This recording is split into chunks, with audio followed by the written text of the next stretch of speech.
Deus é Deus de milagre, Deus de promessa, caminho no deserto, luz na escuridão.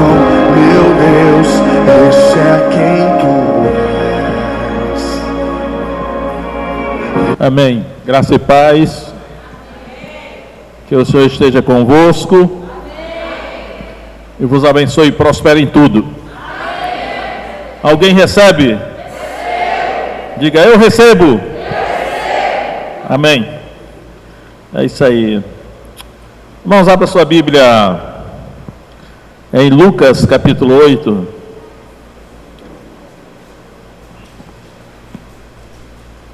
Esse ventilador aqui.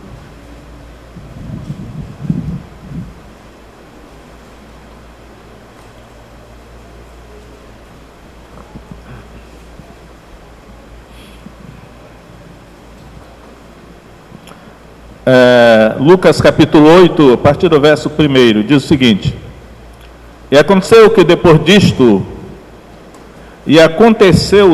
disto, que andava de cidade em cidade e de aldeia em aldeia, pregando e anunciando o evangelho do reino de Deus.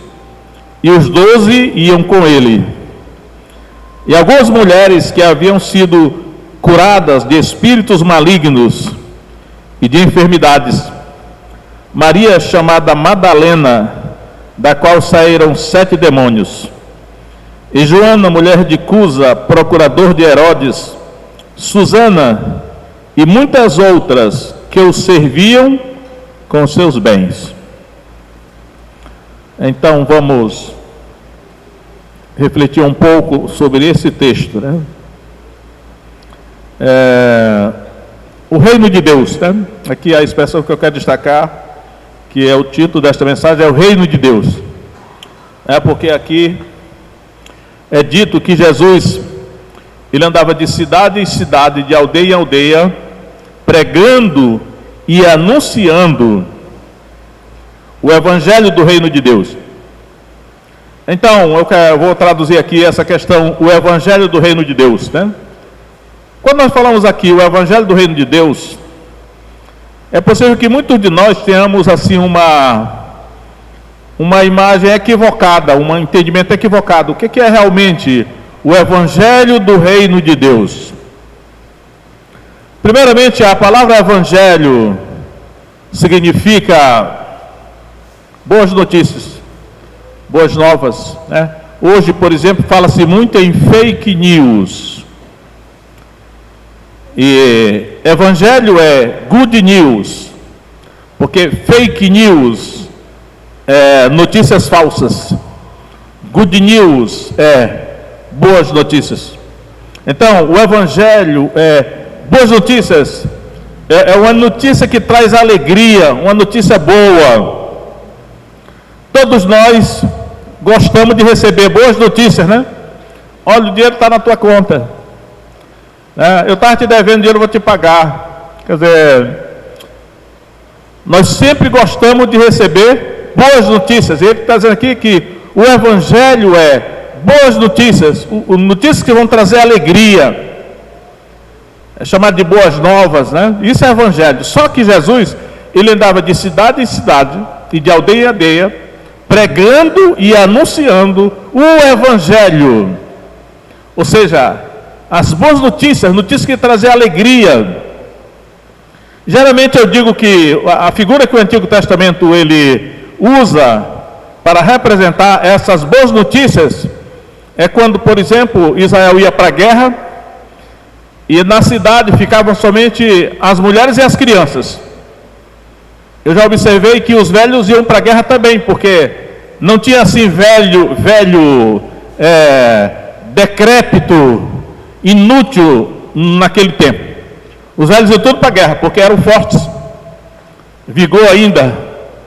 E aí, as mulheres e as crianças que ficavam na cidade, elas ficavam numa expectativa, naquela insegurança: será que o nosso exército vai vencer essa guerra? Porque se o exército de Israel vencesse a guerra, era uma coisa, né? Agora, se o exército de Israel fosse derrotado os inimigos viriam para a cidade para escravizar as mulheres e as crianças. Porém, era costume, quando o exército ia para a guerra, quando a guerra terminava, eles mandavam um mensageiro. O mensageiro vinha correndo, né, para a cidade, de volta para a cidade, para informar a cidade o resultado da guerra. Então, quando o exército de Israel vencia a guerra, o mensageiro trazia boas novas, evangelho, boas notícias. Eu imagino o júbilo, a alegria, né, os gritos de júbilo que aconteciam na cidade quando o mensageiro chegava e dizia: eu trago boas novas, vencemos a guerra. Então, evangelho é isso. Evangelho são essas boas notícias que trazem alegria. E Jesus andava de cidade em cidade, de aldeia e aldeia, pregando e anunciando o evangelho. Só que aqui ele diz assim, do reino de Deus. Então, a questão é que o reino de Deus é que eram as boas notícias, né? O reino de Deus era a boa notícia, era naquele tempo e continua sendo hoje, né? O reino de Deus são as boas notícias. Por isso que Jesus andava anunciando o reino de Deus. Agora, o reino de Deus, quando nós falamos hoje em reino de Deus, a maior parte, eu acredito, das pessoas do mundo não entendem, porque não tem uma imagem nítida do que está realmente acontecendo, porque eu fico olhando as formas de governo do mundo, né?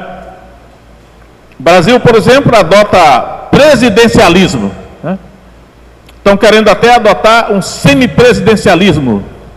Ou então, como é que é aquela forma que tem um primeiro-ministro?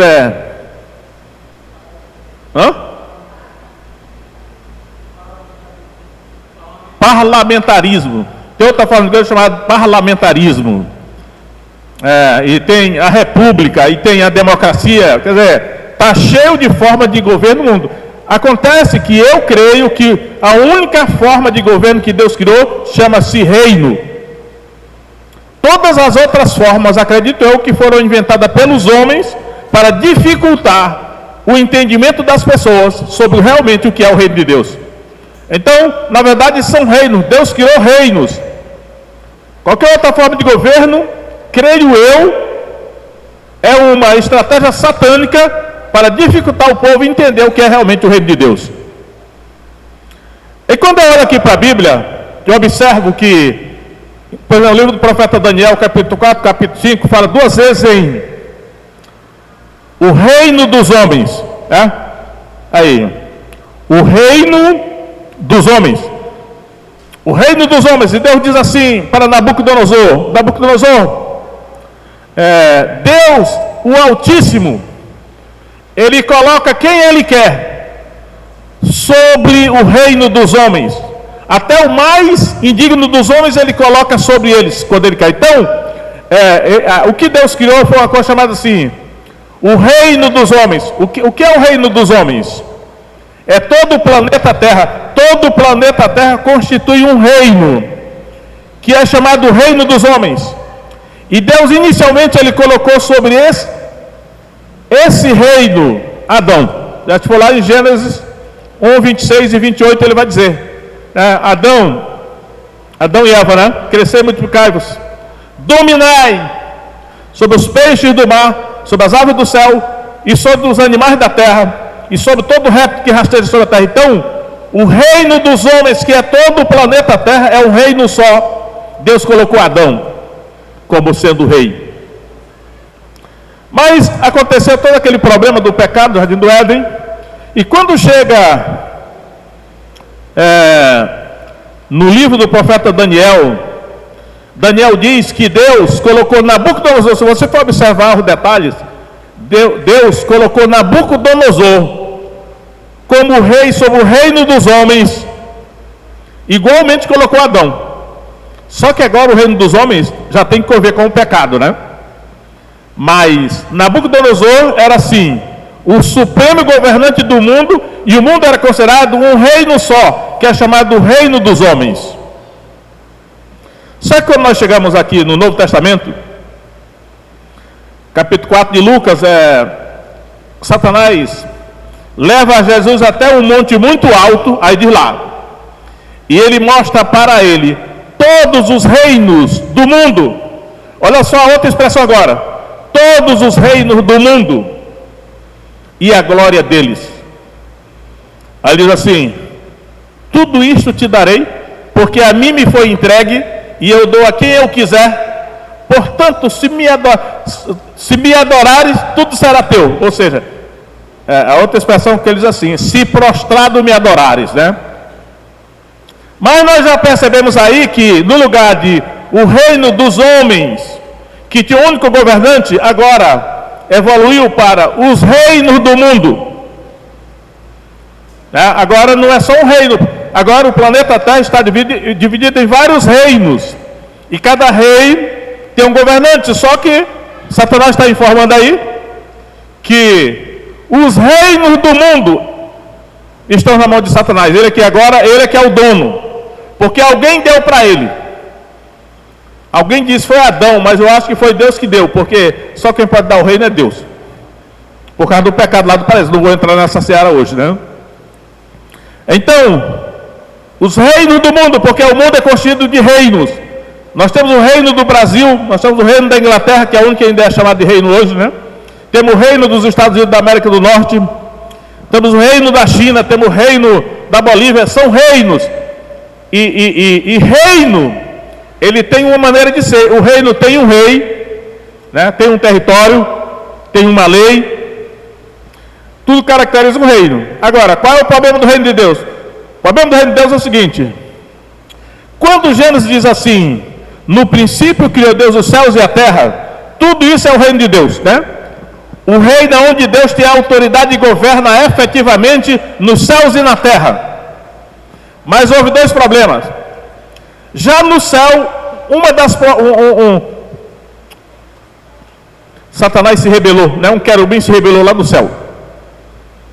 Ou seja, uma parte da criação de Deus se rebelou contra Deus. E aqui no jardim do Éden, quando Adão desobedeceu a Deus, se rebelou também. Aí Deus jogou os anjos, um terço aqui na terra. Ou seja, a terra passou a ser uma província em rebelião contra o governo central do reino de Deus.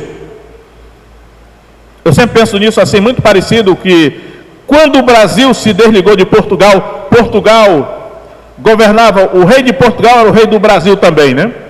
E quando Dom Pedro I, 7 de setembro, ele tirou a espada e ele falou independência ou morte, era a província do Brasil que estava se rebelando contra o reino de Portugal. Então, o planeta Terra passou a se tornar uma província do reino de Deus em rebelião contra Deus. E toda a história do Antigo Testamento é assim. Só que quando chega o Novo Testamento, que Jesus vem, aí já começa com João Batista, né? João Batista começa a pregar e diz assim: arrependei-vos, porque o reino de Deus é chegado. Aliás, em Mateus usa o reino dos céus, né? É a mesma coisa que o reino de Deus. Por que arrependei-vos? Porque a província chamada terra, que está em rebelião contra o governo central, que é o governo de Deus, o trono de Deus está no céu. Agora João Batista está dizendo: vocês se arrependam da rebelião. Aí Jesus, na sequência, começa a pregar dizendo assim: arrependei-vos, porque é chegado o reino dos céus. Mesma coisa. Então, irmãos, a vinda de Jesus desencadeou uma reação do reino de Deus para recuperar a província perdida chamada planeta Terra. Só que Jesus disse assim: aí vem o príncipe deste mundo, e ele nada tem em mim. Ele também diz assim: o príncipe deste mundo já está julgado.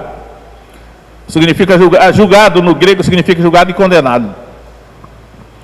Então, quando Jesus aqui andava de cidade em cidade, de aldeia em aldeia, pregando e anunciando o reino de Deus, ele estava anunciando exatamente isso, que a boa notícia, que é o evangelho que ele trazia, é que o planeta Terra, a província em rebelião contra o governo central de Deus, agora estava tendo uma oportunidade de voltar para o governo de Deus. Mas para isso teria que romper com o governante que está aqui ainda hoje presente, que é Satanás, querubim que caiu. E aí, Jesus começou a fazer isso, né? Chamar pessoas para o arrependimento. Ele disse: a boa notícia, você pode se tornar agora cidadão do reino de Deus de novo. É mesmo assim, muita gente quer ser brasileiro, quer ser cidadão americano. Eu vi hoje o Sandro Rocha dizendo assim, lá nos Estados Unidos, para os brasileiros que moram lá, dizendo assim: eu quero uma reunião só com os brasileiros que moram nos Estados Unidos, para você participar desse projeto, para você conseguir trabalho, mas só vale para pessoas que estão legalizadas com o Green Card. Então, o planeta Terra que estava em rebelião contra Deus, agora tem uma oportunidade, porque Jesus, que é o rei do reino de Deus, ele veio e disse: agora, vocês podem se tornar cidadão do reino de Deus de novo. Mas para isso vocês vão ter que romper com a antiga estrutura. Vocês vão ter que rejeitar a soberania do governante que está aqui agora, que foi o que comandou a rebelião. Isso é a igreja, irmãos. Ou seja, aqui na terra, a terra é o reino de Satanás agora, menos a igreja é o reino de Deus na terra. A igreja é uma reação de Deus para tomar de volta o seu reino. Isso é a igreja. Então nós aqui somos cidadãos do reino de Deus. É por isso que Paulo diz: nós somos embaixadores da parte de Deus, como se por nós Cristo implorasse, né, que vocês se reconciliem com Deus. Por que eu estou fazendo todo esse floreio? Para mostrar por que Jesus, ele andava de cidade em cidade, de aldeia em aldeia, pregando e anunciando o reino de Deus. Aí diz aqui: e os 12 iam com ele. Quem é que os 12 foram os primeiros cidadãos do reino de Deus, né? Eles iam com Jesus, os 12 apóstolos. Mas além dos 12, tinha um grupo de mulheres que também ia com Jesus, que também ia. Aí diz aí: e algumas mulheres que haviam sido curadas de espíritos malignos e de enfermidades. Maria, chamada Madalena, da qual saíram 7 demônios. E Joana, mulher de Cusa, procurador de Herodes, Susana e muitas outras que o serviam com seus bens. Então, essas mulheres aí, que são aqui, aparece o nome de 3 mulheres: Maria, Joana e Susana. E ele dá uma informação sobre Maria, dizendo que era chamada de Madalena, porque ela era da cidade de Magdala. Naturalmente, essas mulheres eram judias, né? E essa Maria, que era judia, Jesus tinha expulsado 7 demônios dela. Eu fico pensando, rapaz, a situação dessa mulher, ela era escravizada por 7 demônios. Jesus expulsou os demônios da Maria Madalena. E naturalmente ela ficou tão agradecida que ela passou a andar com ele, né, junto com os seus 12 discípulos. Ou seja, ela assumiu a sua cidadania dos céus. E ela passou a andar com Jesus, mesmo sabendo que era perigoso, porque o sistema do mundo, do reino de Satanás, iria naturalmente persegui-los e hostilizá-los. Mas eu digo sim que essas mulheres eram mulheres agradecidas, por isso que andavam com ele. E aparece aqui essa informação, irmãos, que é assim: mulheres que tinham sido curadas de espíritos malignos e de enfermidades. Aqui no texto está dizendo que havia saído 7 demônios de Maria Madalena. Portanto, espírito maligno, que está aí, né? Espíritos malignos e demônios são sinônimos, que é usado aqui, né? Como uma espécie de paralelismo, né? Espíritos malignos e demônios. Algumas dessas mulheres tinham sido curadas de espíritos malignos e demônios. E algumas mulheres tinham sido curadas de enfermidades. Aí eu quero dizer, irmão, o seguinte: o reino de Satanás se caracteriza pela existência de pessoas cativas de espíritos malignos, porque as pessoas que Satanás ele quer escravizar, ele coloca nela demônios ou espíritos malignos, que são anjos caídos. E também coloca enfermidades. Mas a diferença entre o reino de Deus e o reino de Satanás é que no reino de Deus os espíritos malignos não se sustentam, porque agora é Deus que governa.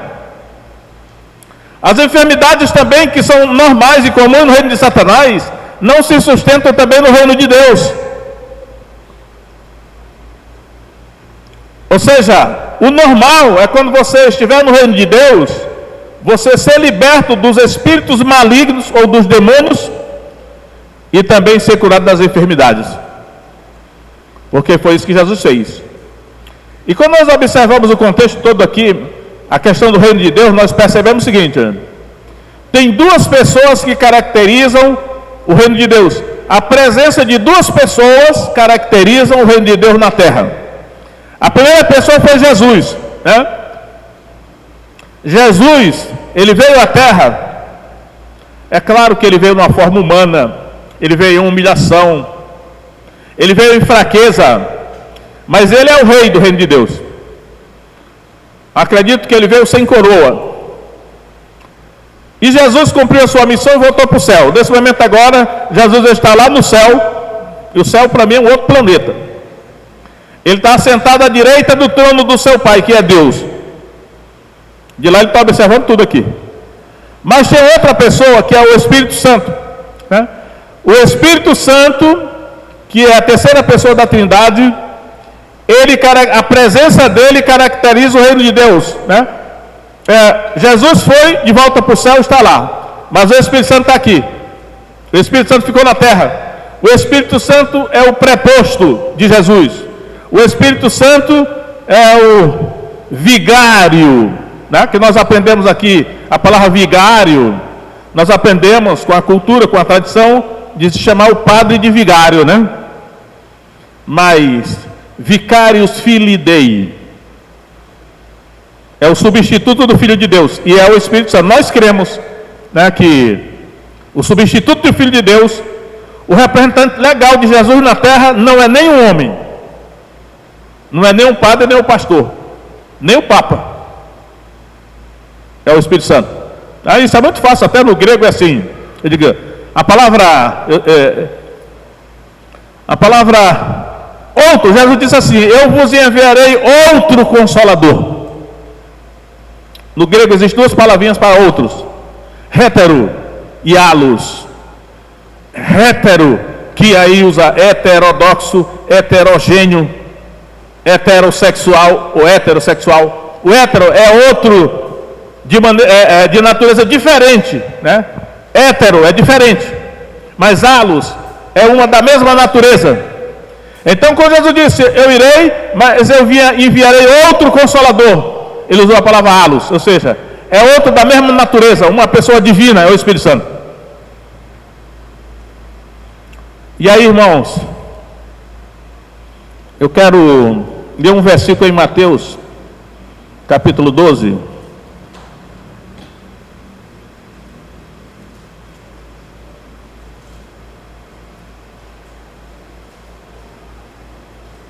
O que é?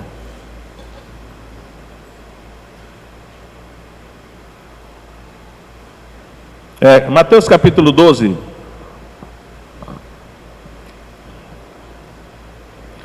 Jesus está expulsando demônios, e aí os fariseus acusam Jesus de estar expulsando os demônios por Beelzebu, né? Este está expulsando os demônios por Beelzebu, o príncipe dos demônios. A palavra Beelzebu é a palavra Baal Zebub, que significa o Senhor das moscas. Olha o que Jesus respondeu.